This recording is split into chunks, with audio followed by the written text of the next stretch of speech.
hoje nós vamos conversar aí com o titular da Delegacia Especializada de Proteção à Criança e Adolescente, Paulo Sérgio Laureto, a quem agradeço a presença aqui no programa Tribuna Livre, desejando, doutor, um feliz 2018, né? E, claro, que a gente tenha, neste ano de 2018, menos casos de estupro de crianças. Agora, quando a gente fala em estupro, né, de crianças e adolescentes, na maioria das vezes ele é praticado por um parente próximo.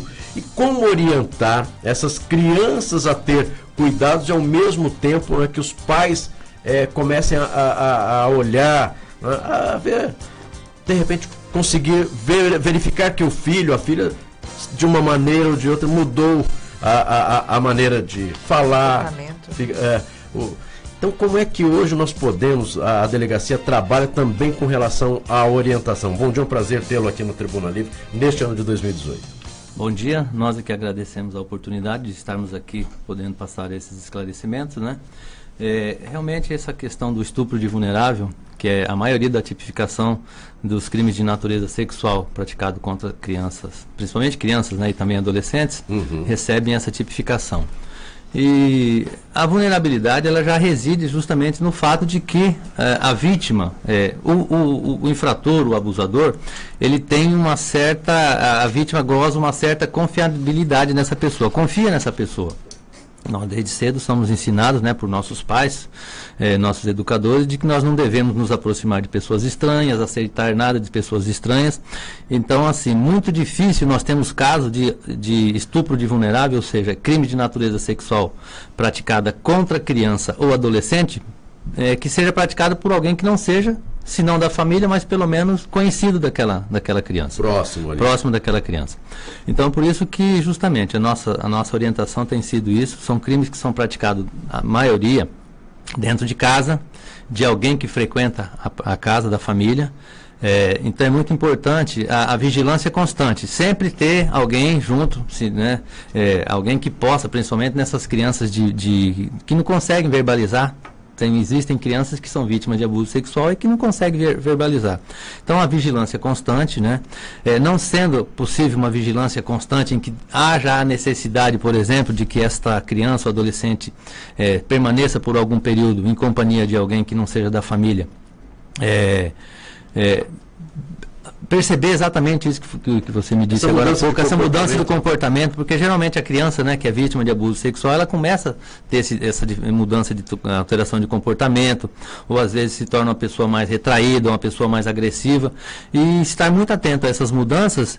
E também uma outra questão muito importante, que nós temos tido dificuldade até nisso, nos nossos casos do dia a dia, quando a mãe ou o responsável, alguém, tomar conhecimento disso, conversar com esta criança, né, ouvir o que ela tem a dizer e principalmente acreditar no que essa criança diz, porque tem sido muito comum casos que chegam para a nossa delegacia já tardiamente, em que a própria vítima, já às vezes maior de idade até, nos procura dizendo que fora vítima de abuso sexual, que na época em que ela estava sendo vítima, procurou ajuda dentro da própria família, a mãe foi interpelar o suposto abusador e o abusador negou, e a mãe deu mais confiabilidade às vezes na voz do abusador do que da própria criança, da própria vítima. Claro que a gente tem que lembrar a população que na maioria, quase 100% nega, né?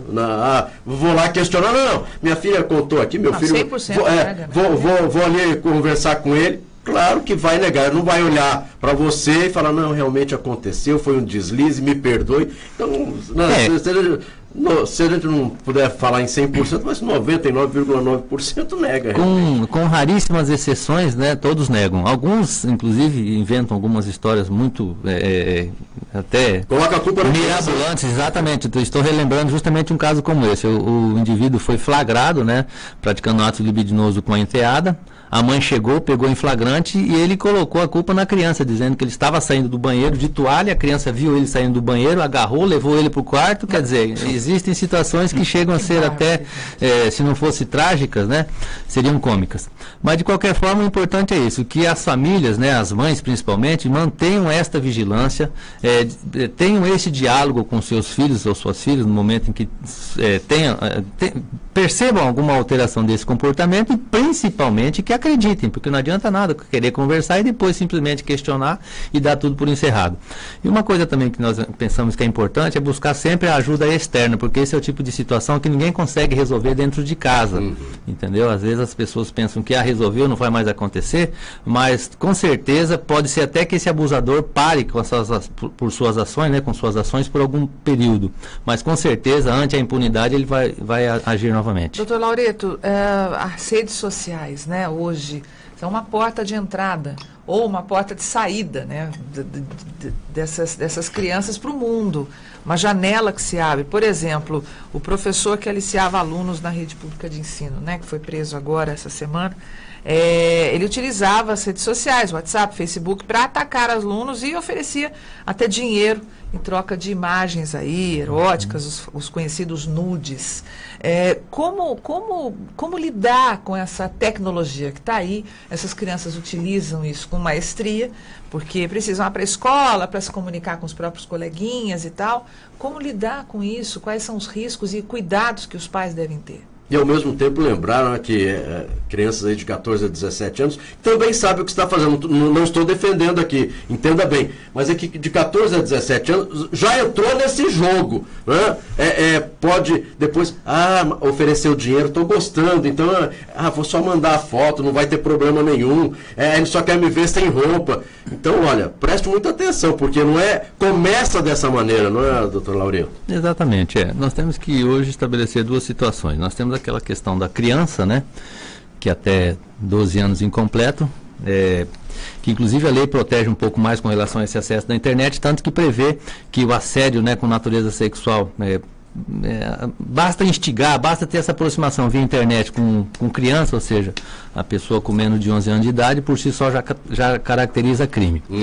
Já acima desses 12 anos, em havendo esse assédio pela internet, o máximo que nós poderíamos fazer, se aquela vítima se sentisse realmente perturbada, né, com a exceção desse caso que nós vamos dizer agora, mas assim, muitos casos são tipificados apenas como uma mera perturbação de tranquilidade, porque simplesmente houve aquela aproximação e em suma. Mas o que nós temos que ter em mente é que hoje a internet, ela é uma realidade. Não há como hoje em dia tirar isso dos adolescentes, mesmo porque muitos deles dependem até da internet para próprias atividades escolares. Então eu penso que hoje em dia, como se trata já do dia a dia, então os pais têm que advertir aos seus filhos os riscos que a internet propicia, da mesma forma como os riscos que ir a um shopping center sozinho propicia, o risco que atravessar uma rua sem olhar aos lados propiciam. Quer dizer, então hoje em dia eu penso que tudo tem que passar pela conscientização. Fornecer o equipamento para que o adolescente tenha acesso às suas informações, mas com responsabilidade, que haja esse diálogo dizendo o que é possível, o que não é possível, o que é permitido ou não, e quais os riscos também que decorrem desse acesso.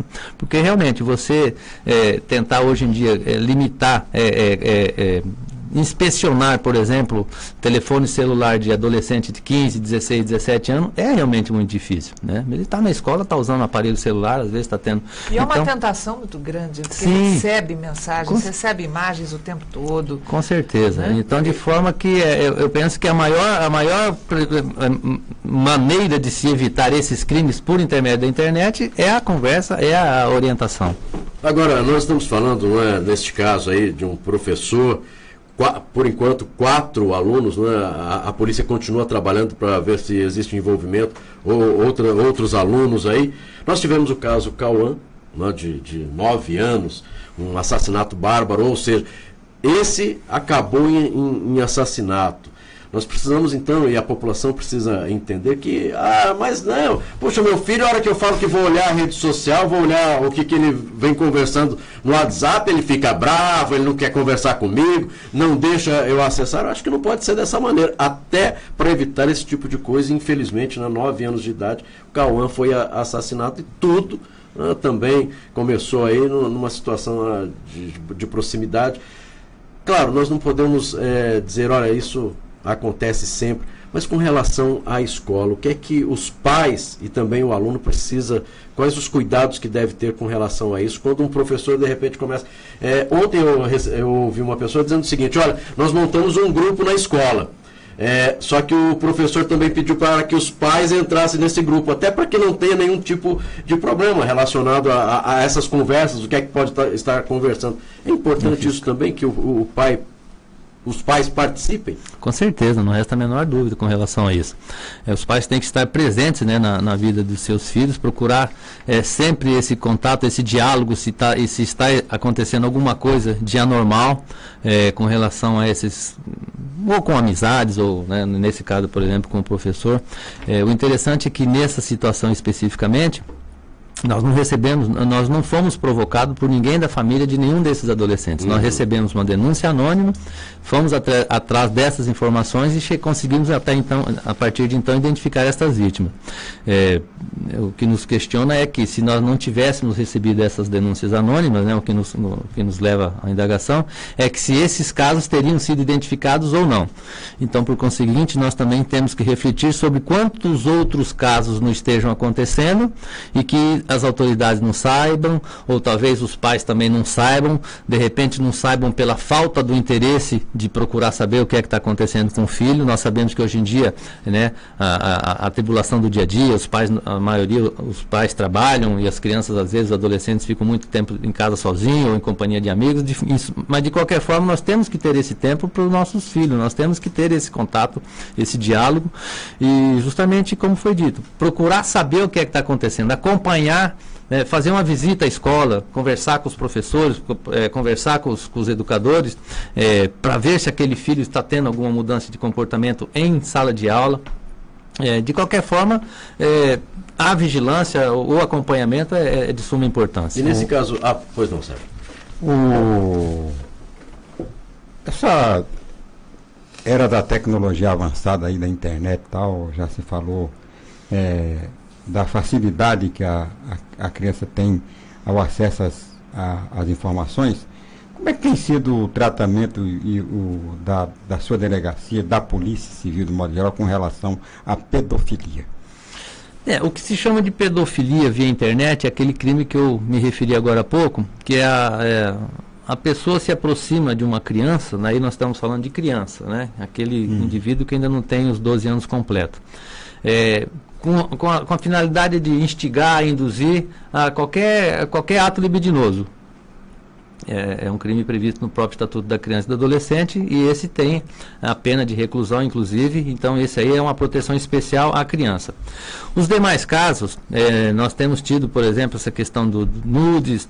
Se é um adolescente, por exemplo, for induzido por alguém a tirar uma fotografia, uma filmagem, alguma coisa, se expondo, né, em situações íntimas, né, e esse indivíduo armazenar essas fotos ou imagens e transmitir para alguém, também existe um crime especificamente com relação a essa exposição, essa retransmissão.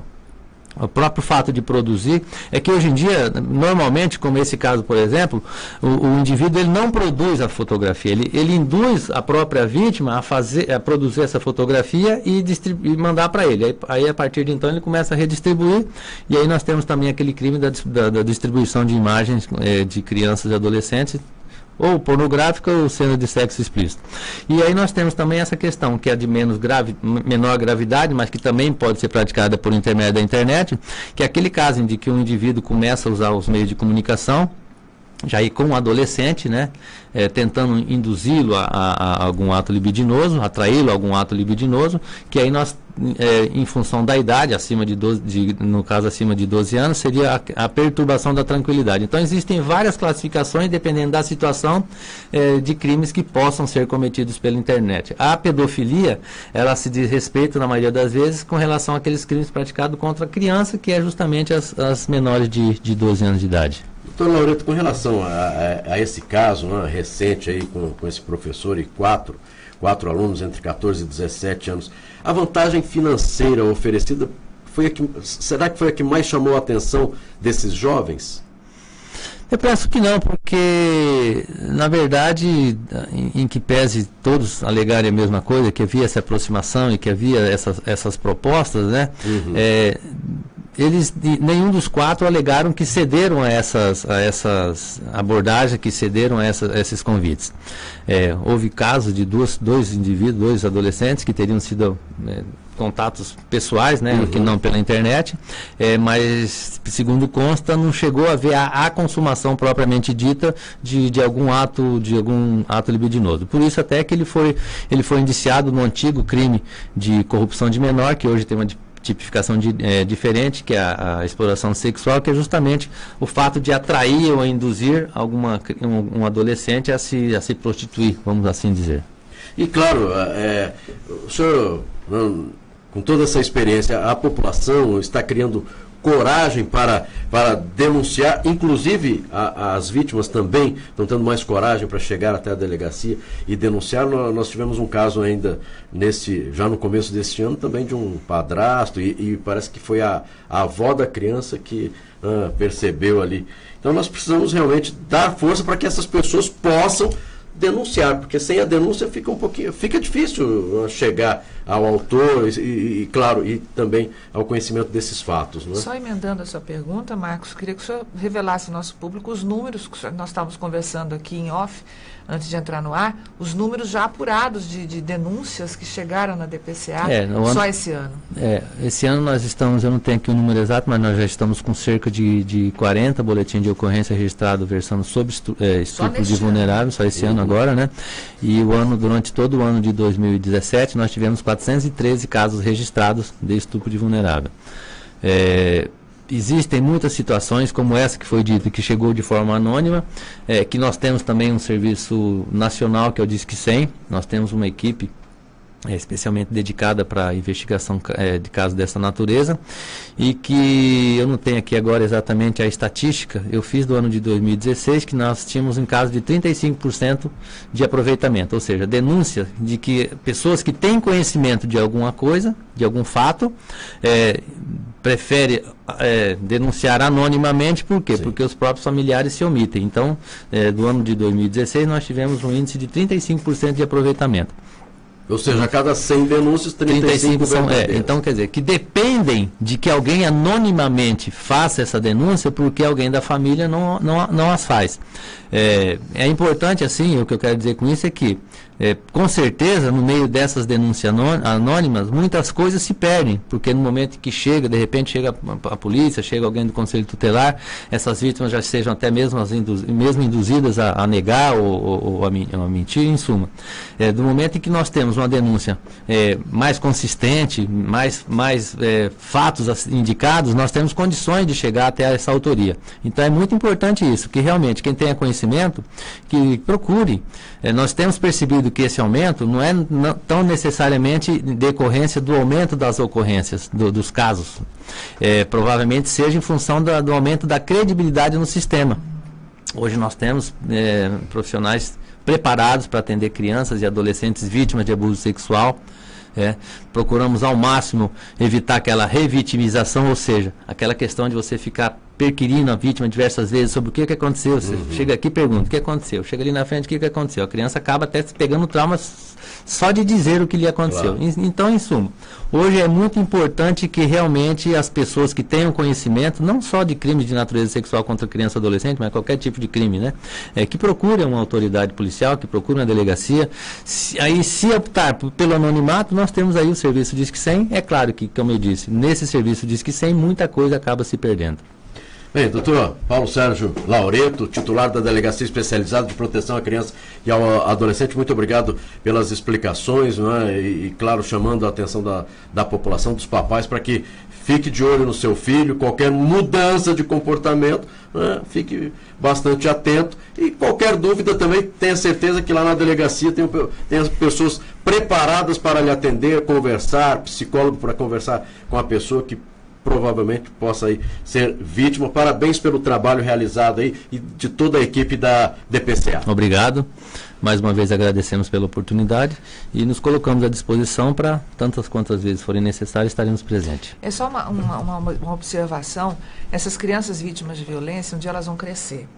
E se a família não toma uma atitude, mais para frente elas vão cobrar a família do porquê não tomaram uma atitude. Então, por mais difícil que seja a denúncia, né, que seja a exposição, é super difícil, mas é preferível fazer isso, denunciar e mais para frente essa criança, já adulta, saber que teve gente que brigou por ela, que lutou por ela, e aí ela tem chance aí de ter uma vida mais normal possível, né? Porque a cobrança vem depois e a sensação de que, poxa, eu não fui cuidado, eu não fui amada, acontecia isso comigo, mas por medo de exposição não denunciaram. Então, realmente precisa ser feito mesmo. De fato.